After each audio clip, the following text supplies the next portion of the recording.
तेरा ही आसरा नादर नादर जिंदा राम परम संतों के न्यारे राम धन सद्गुरु तेरा ही आसरा।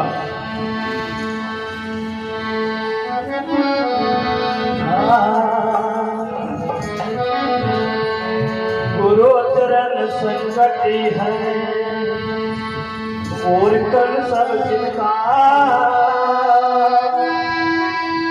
श्वास श्वास में सोइए तो सद्गुरु बनेगा इशारे से बीस बिजबना तो बेटा अवगत संत पूरा धाम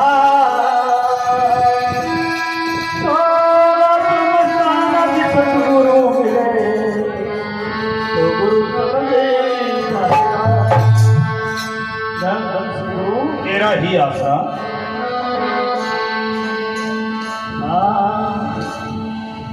सतगुरु जी संगल में मन भजा परम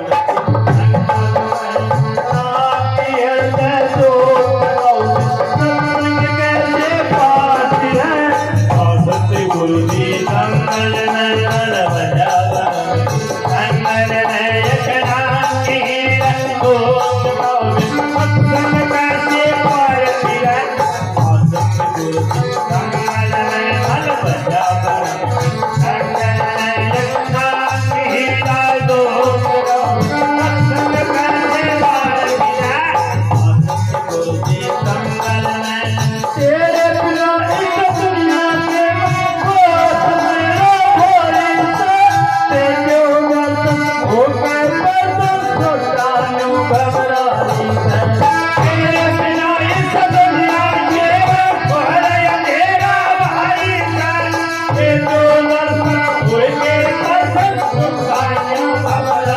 संगल में तुम्हारी पल पल में मन भजा भरम की संगल में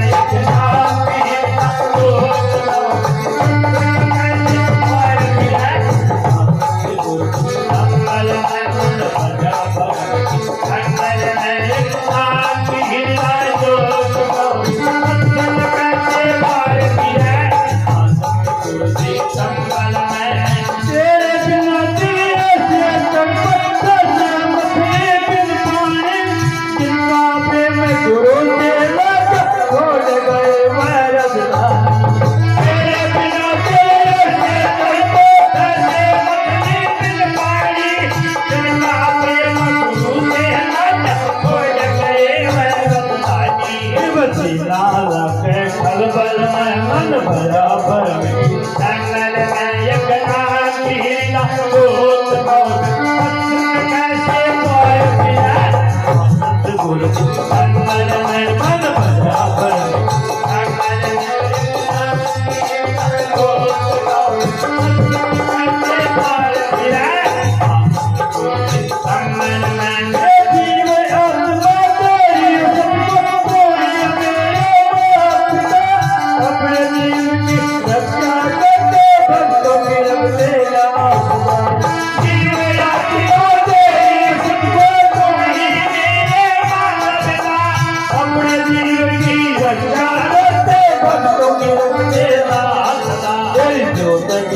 और संगल में मन भजा भरम संगल में एक नाथ हृदय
तो आत्मा अपने गुरु को याद करती है अपने जंगल के बीच, ए सतगुरु मेरे जंगल के बीच आ और अपना दर्शन दिखा।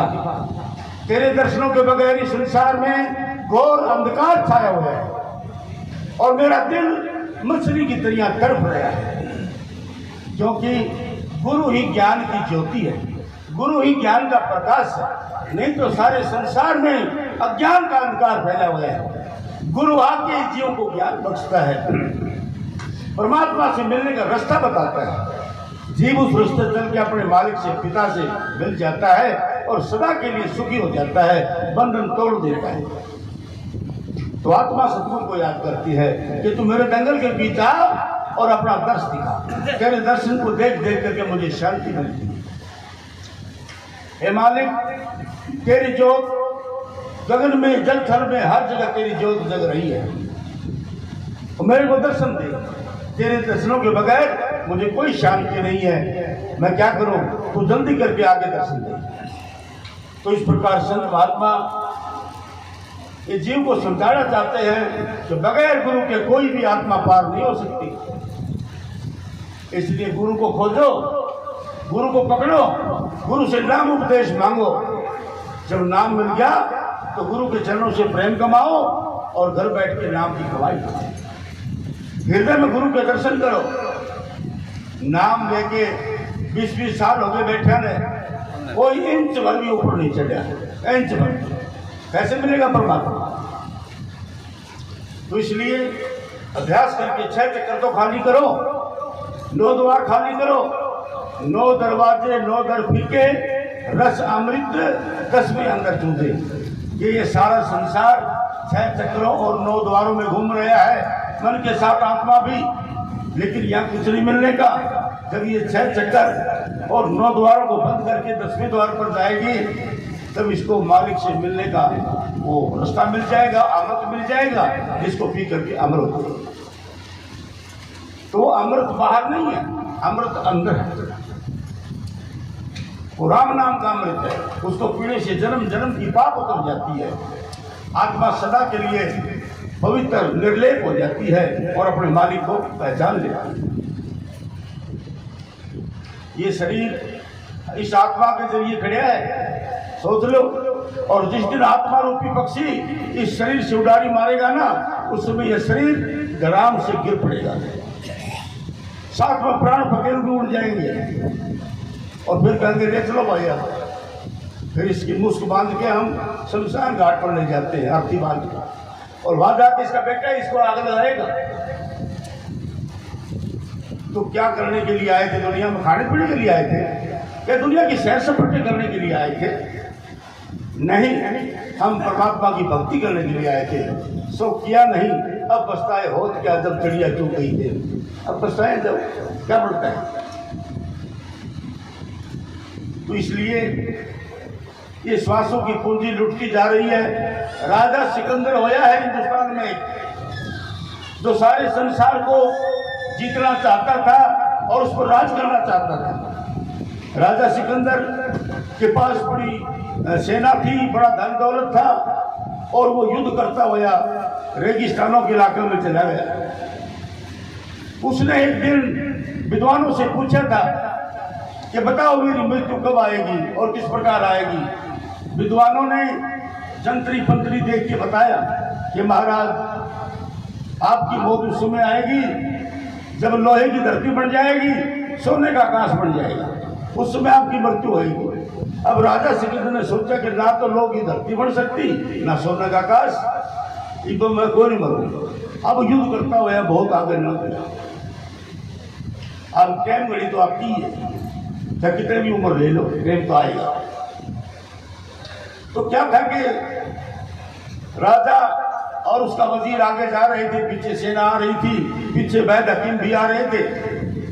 अचानक राजा वजीर से कहने लगा, वजीर साहब, हाँ महाराज, यार दिल घबरा रहा है, दिल घबरा रहे हैं, मुझे किसी पानी के किनारे ले चलो, किसी दरख्त के नीचे ले चलो, मैं ताकि आराम कर लूं। ऐसा महसूस हो रहा है कि मैं आज मर जाऊंगा। वजीर कहने लगा, अभी आपकी मृत्यु कहाँ, अभी तो ना तो लोग की धरती बनी, ना सोने का आकाश बना, कैसे मरोगे? बोला मरूंगा। बोला थोड़ी दूर और चलो, यहाँ ना कोई दरख्त है ना कोई नदी है। और आगे बढ़ते हैं, और आगे बढ़े तो राजा घोड़े से एकदम से नीचे गिरा धड़ाम से। वजीर ने उसको सामने और एक ऊंचे टीले के ऊपर ले गया। ऊंचे टीले पर ले गए, इतनी देर में बैठ हकीम सेना भी आ गई। क्या हुआ महाराज को? बोला भैया यूं कहता है कि मैं मरूंगा। बोला अभी थोड़ा विद्वान ने बता रहा कि लोग की धरती बढ़ेगी, सोने का आकाश बढ़ेगा, जन्म होता है कि अभी मृत्यु कहाँ से महाराज आपकी? बोला मरूंगा, पक्का मरूंगा, मुझे विश्वास होगा। अब वजीर ने सोचा कि राजा धूप के अंदर बैठा है, इसके लिए कोई इंतजाम करूं। वजीर ने लोहे का कवच पहन रखा था जिसके अंदर तीर या गोली ना चली जाए। 42-40 मतलब रेशम की तय होती थी अंदर, और वो कवच उतारा जमीन पर फैला दिया, लोहे का तय। कहना कि महाराज आप इस कवच के ऊपर लेट जाए। राजा को कवच पर लेटा दिया जो कि लोहे का था। लोहे की धरती बढ़ चुकी है। अब उसके पास सोने का छत्र था, सोने का छत्र उसके मुंह बताने दिया। और राजा ने जब ऊपर देखा नीचे देखा कि हाँ विद्वानों ने जो अनुमान बताया था पूरा हो चुका है। ये सोने का आकाश नहीं बन सकता, ये सोने का जो छत्र है यही सोने का आकाश है, ये लोहे का जो कवच है यही लोहे की धरती है। वजीर से कहने लगा, वजीर बोले हाँ महाराज कि मेरी मृत्यु निश्चित हो चुकी है। बोला जी कैसे? बोला तुमने बढ़ा दी, जो विद्वानों ने बताई थी वो बात पूरी हो गई। लोहे की धरती नहीं बढ़ सकती, आकाश नहीं बढ़ सकता। ये जो कवच है ये अनुमान बताया था विद्वानों ने कि ऐसे ऐसी घटना घटेगी। ये लोहे का कवच मेरे लिए लोहे की धरती है, सोने का छत्र मेरे लिए सोने का आकाश है। अब मेरी अर्थी की तैयारी कर दो। अर्थी की तैयारी करवाई, लेकिन अर्थी की तैयारी करने से पहले राजा कहने लगा वजीर से, हे वजीर मेरी सेना से पूछो मेरे को कोई इतने श्वास उधारे दे दे, इतने सांस दे दे कि मैं वापस अपने घर को जा सकूं, अपनी माता से मिल सकूं, अपने बाल बच्चों से मिल सकूं। अब वजीर सारी सेना में घूमा, किसी कीमत पर कोई विश्वास नहीं मिला। राजा कहने लगा मैं आधा राज दे दूंगा, इतने काम दे दूंगा, लेकिन किसी कीमत पर कोई विश्वास नहीं मिला। आखिर कहने लगा मुझे मैं तो मांग के ही खा लूंगा, मैंने इतने सांस दे दो तो मैं अपने घर पहुंच जाऊं, अपने बाल बच्चों से मिल लूं। तो प्रेमी सज्जनों राजा को किसी कीमत पर एक श्वास भी नहीं मिला। राजा ने अफसोस की सांस भरी कि अगर मुझे पता होता ये श्वास इतने कीमती है और आखिर से मैं धोखा देंगे तो मैं ये युद्ध कभी ना करता, ये जंग कभी ना करता। लेकिन अब क्या, अब तो चिड़िया चुन गई खेत, मृत्यु आके के ऊपर। तो इतनी कह के राजा की अर्थी तैयार कर दी, उसको ऊपर लेटा दिया। कहने लगे मेरे दोनों हाथों की हथेलियों को ऊपर की तरफ कर देना वजीर। बोला जी वो क्यों? कि राजा सिकंदर दुनिया के धन को साथ में लेके जाना चाहता था, खाली हाथों जा रहा है। तो प्रेमी सज्जनों, माता और बहनों, आपका शरीर भी साथ नहीं जाएगा, ये भी यही जल के राख हो जाएगा। एक गुरु और नाम ये तुम्हारे साथ जाएंगे, आत्मा के साथ जाएंगे। आत्मा का कोई आकार नहीं है, कोई रूप नहीं है, वो एक प्रकाश है। परमात्मा भी एक प्रकाश है, नूरी प्रकाश है। वो ना जलता है, ना कटता है, ना बढ़ता है, ना गलता है। परमात्मा चारों दागों से परे है और वही रूप आत्मा है। आत्मा उस परमात्मा रूपी समुद्र की एक बूंद है। जब आत्मा रूपी बूंद अभ्यास करके हम परमात्मा रूपी समुद्र में मिला देंगे बूंद को, तो परमात्मा का रूप हो जाएगी, बूंद रूप खत्म हो जाएगा। इस प्रकार परमात्मा से मिला जाता है। जब रानी इंद्रमती द्वापर युग की बातें हैं, कबीर साहब जी कहते कि मैं चारों युगों में आया था। सतयुग में मेरा नाम सत सुकृत होता था, त्रेता युग में मेरा नाम मुनेन्द्र ऋषि था, द्वापर युग में मेरा नाम करुणामय ऋषि था, और कलयुग के अंदर मैं कबीर बन के आया हूं।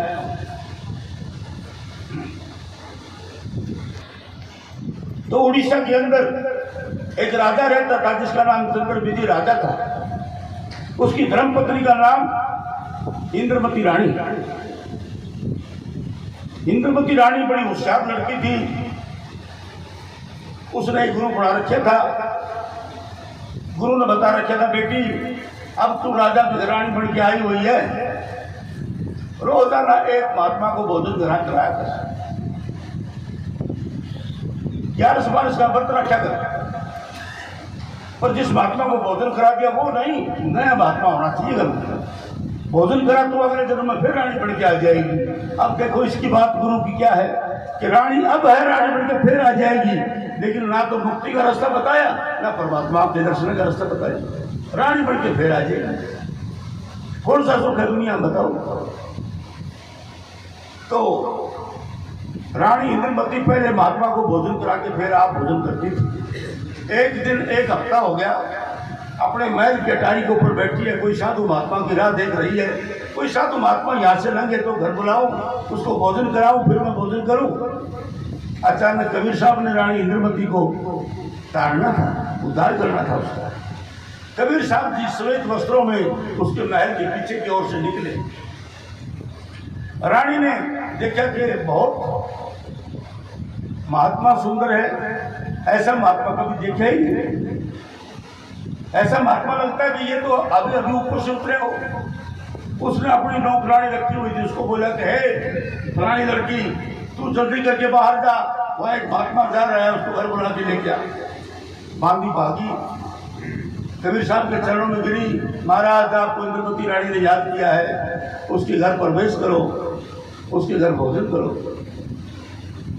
कबीर साहब जी कहने लगे, बेटी हमारा दिखाएगा शरीर है, शरीर नहीं है, 5 तत्वों वाला चोड़ा नहीं है, मैं हम भोजन करते ही नहीं है।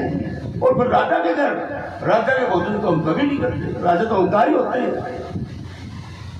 जाके और बोले रानी को जरूरत थी तो रानी क्यों नहीं आई, तू क्यों आई, जा रानी को कह दे। अब रानी को तो जरूरत थी इस बात की।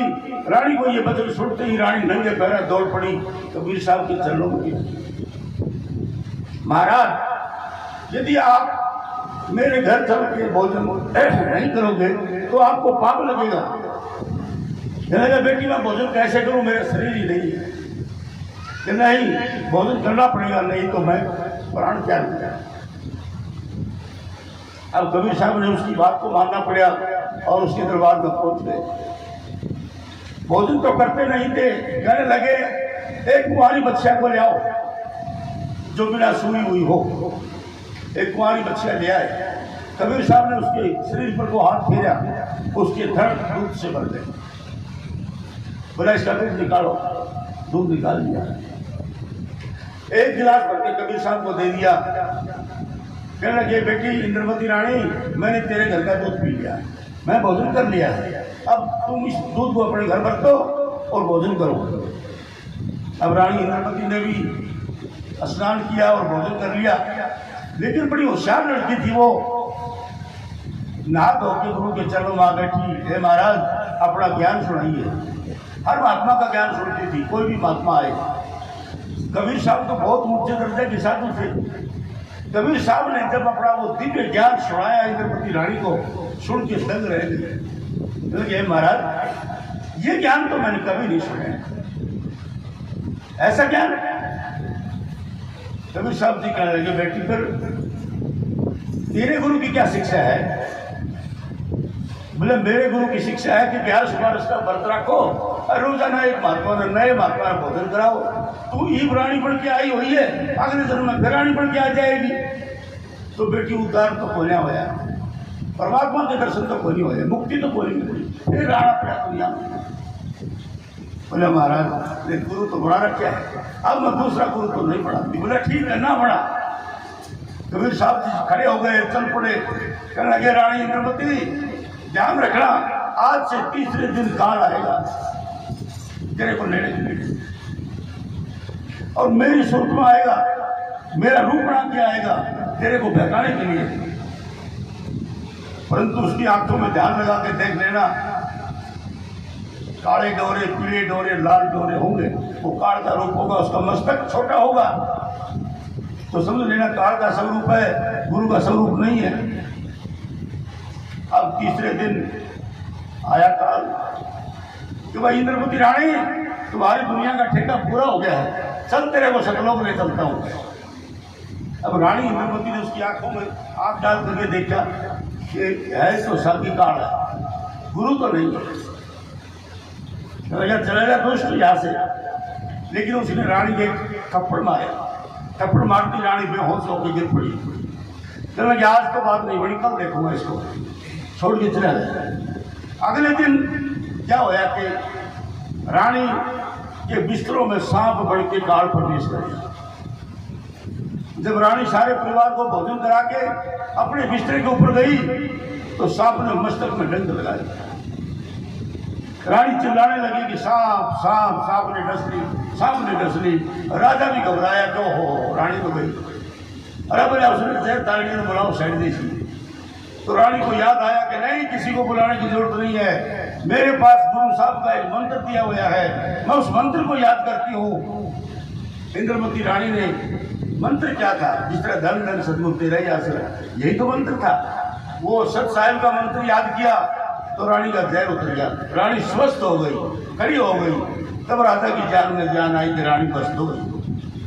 अब क्या हो गया, थोड़ी देर के बाद मैं कबीर साहब जी आ गया। हाँ भाई रानी बता, तेरा गुरु आया? मैंने क्या महाराज मेरा गुरु नहीं आया। तो अब क्या करेगी? अब महाराज मुझे जल्दी करके अपने चरण शरण में ले लो, कभी काल दोबारा फिर ना आ जाए। तो बताते हैं रानी इंद्रमती को कबीर साहब ने ज्ञान दिया, नाम पढ़ाया, उस साधु से काम नहीं चला तो टूने टपूने करने वाले साधु से हमारा भी गुजारा नहीं होगा, ये सोच ले। नाम के बिना मुक्ति नहीं है। ये सारा संसार नाम के ऊपर खड़ा है, सत्य के ऊपर खड़ा है। आदि सत्य जुगादि सत्य है भी सत्य, नानक वो होशी भी सत्य, वो परमात्मा सदा ही सत्य है। ना वो जन्मता, ना वो मरता, ना वो आता, ना वो जाता, वो है, सभी के अंदर है। जब उसको देखोगे परखोगे पता लगेगा। फूल दिखाई देता है, क्या उसकी खुशबू दिखाई देती है? नहीं दिखाई देती। फूल को पकड़ के नाक के सामने सूंघोगे तो पता लगेगा खुशबू है। अरे दूध के अंदर घी होता है, दिखाई देता है तुम्हें? पहले हम दूध को गर्म करते हैं, उसको ठंडा करके लस्सी का जाग लगा देते हैं, दूध का दही बन जाता है। सवेरे उसमें मक्खन डाल करके मिलाते हैं, मक्खन निकल आता है, मक्खन को गर्म करके घी बन जाता है। क्या दूध से जलेबी बना सकते थे, लड्डू बना सकते थे, क्या हलवा बना सकते थे? लेकिन उस घी ने जलेबी भी बनाई, लड्डू भी बनाए, हलवा भी बनाया, पूरी भी बनाई, सब कुछ बना दिया। इस प्रकार जतन के द्वारा परमात्मा तुम्हारे अंदर है। परमात्मा कोई बंदा नहीं है, परमात्मा तो एक सर्व शक्ति है जो सारे संसार को थामे रही है। वो पावर है, सुप्रीम पावर है, तुम्हारे सबके अंदर है। तो इस प्रकार अभ्यास करके अंदर जाओगे तो क्या होया? इंद्रमती रानी को शब्द मिल गया, नाम मिल गया, गुरु मिल गया। इंद्रमती रानी बड़ी होशियार लड़की थी, उसने बड़ी जल्दी से जल्दी सिमरन अभ्यास शुरू कर दिया और एक दिन सतलोक में पहुंच गई। सतलोक में पहुंच गई तो देखती है कि वहां कौन बैठा है? उसका गुरु कबीर साहब सतलोक के अंदर सतपुरुष के रूप में। रानी इंद्रमती ने सोचा है कि तो सतलोक के अंदर परमात्मा के रूप में बैठे हैं, अगर ये मेरे को पहले ही बता देता कि सतलोक में मैं ही तेरे को मिलूंगा तो मैंने इतना कठिन अभ्यास साधना ना करनी पड़ती, मैं वहीं पर अपने गुरु को परमात्मा के समान मान लेता। तो एक दिन कबीर साहब की कुटिया पर गई उलाहना देने के लिए, महाराज आपने मेरे साथ में धोखा किया। बोला कौन सा बेटी? कि जब आपने नाम दिया था तब क्यों नहीं बताया कि सतलोक में मैं ही सतपुरुष के रूप में मिलूंगा? कहने लगे बेटी अगर मैं उस दिन तेरे को ये बात बताता तो तू कैसे मान लेती? तू राजा का घरानी और मैं जुलाया जाते में खट्टी बुड़ने वाला, तो मेरे को परमात्मा का समान कैसे समझे? आज तूने अभ्यास करके सतलोक में जाकर के खुद देखा है कि वहां कौन बैठा है। तेरे इस विश्वास को कोई गिरा सकता है? बोला कोई नहीं गिरा सकता। अगर मैं तेरे को कहता कि मैं परमात्मा हूं, एक तो तेरे विश्वास ही नहीं होता और तू सिमरन भजन से खाली रह जाता, असल चीज को देख नहीं सकती। इसलिए संत महात्मा कहते हैं कि तुम अंदर चलो और जाके देखोगा कौन है।